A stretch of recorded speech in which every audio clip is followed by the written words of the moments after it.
اکثر لوگوں کا ایک سوال آتا ہے کہ ہم نے اللہ سے بڑی دعائیں کی، اتنی بار میں نے اللہ کا ذکر بھی کیا، تہجد بھی پڑھا، پر اب تک میری دعا اللہ نے قبول کیوں نہیں کی؟ تو یاد رکھو، صحیح بخاری کی ایک روایت ہے کہ نبی کریم صلی اللہ علیہ وسلم نے فرمایا کہ جب بھی اللہ سے دعا کرو اپنا گمان کو درست کرو، کیونکہ اللہ بندے سے اس کے گمان کے مطابق ہی معمول کرتا ہے، اور اس یقین سے دعا کرو کہ اللہ قبول فرمائے گا۔ یاد رکھو، دعا دنیا کا وہ واحد پاورفل ٹول ہے جو انسان کی پوری قسمت تک کو پلٹنے کی طاقت رکھتا ہے۔ نبی کریم صلی اللہ علیہ وسلم نے فرمایا، بن حبان کی روایت ہے کہ تقدیر کی دعا ہی ٹال سکتی ہے۔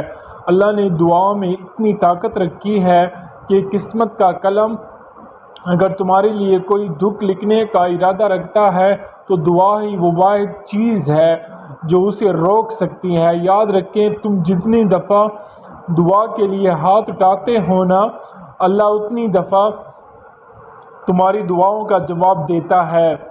تم یہاں ایک قطرے کو روتے ہو اور وہ تمہارے لیے 7 سمندر دنیا کو تیار ہے۔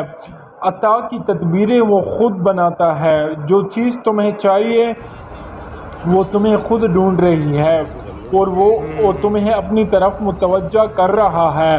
یہ ایک بہت بڑا راز ہے ہر اس شخص کے لیے جو اس سے سمجھ سکتا ہے۔ اللہ فرماتا ہے، زمین اور آسمان کی پیدائش میں، رات اور دن کی بار بار آنے میں ان ہوش مند لوگوں کے لیے بہت نشانیاں ہیں جو اٹھتے بیٹھتے ہر حال میں خدا کو یاد کرتے ہیں۔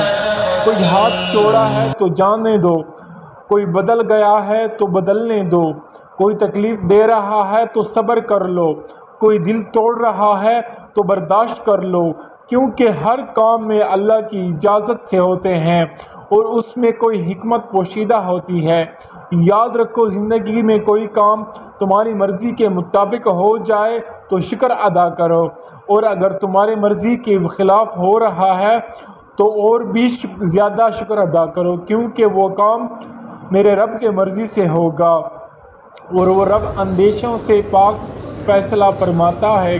قرآن کہتا ہے، اور اگر اللہ تجھ کسی مصیبت میں ڈالے تو خود اس کے سوا کوئی نہیں جو اس مصیبت کو ٹال دے، اور اگر وہ تیرے حق میں کسی بلائی کا ارادہ رکھتا ہے تو اس کی فضل اور اس کی قسمت کو پھیرنے والا بھی کوئی نہیں۔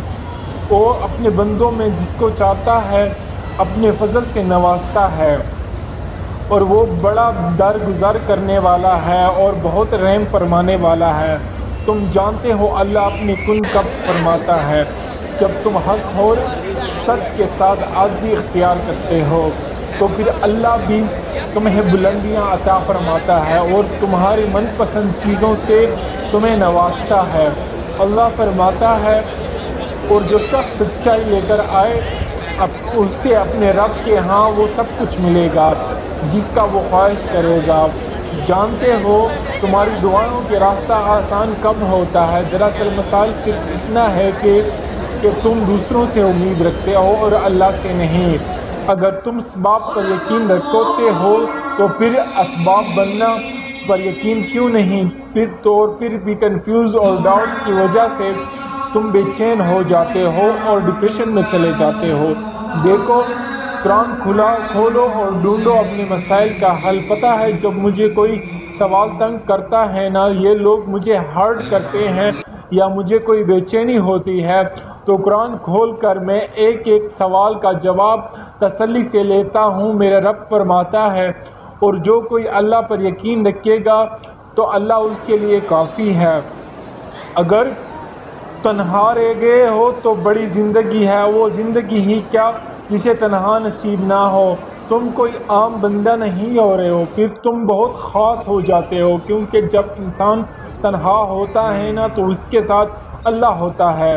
اللہ فرماتا ہے، جن لوگوں نے یہاں تقویٰ کیا اللہ ان کو نجات دے گا اور ان کو نہ کوئی تکلیف پہنچے گی اور نہ وہ غمگین ہوں گے۔ یاد رکھو، ہر صورت حال کی 2 پہلو ہوتے ہیں اس کو منتخب کرو جو آپ کو سچائی اور اچائی کو دکھانے کی اجازت دیتا ہے اور جو مصیبت سے باہر نکالتا ہے، کیونکہ زندگی اتنی سستی نہیں ہے کہ ایسے لوگوں کی تلخ رویوں کی وجہ سے ہرا دیا جائے۔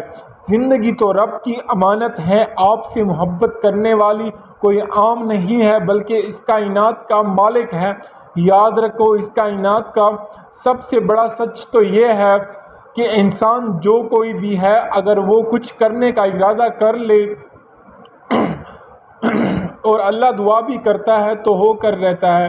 دعا کی قبولیت کی ایک علامت یہ بھی ہے کہ تمہاری دعا تمہیں بدلنا شروع کر دیتی ہیں۔ جانتے ہو دعا قبول ہونے کی نشانیاں کیا ہیں؟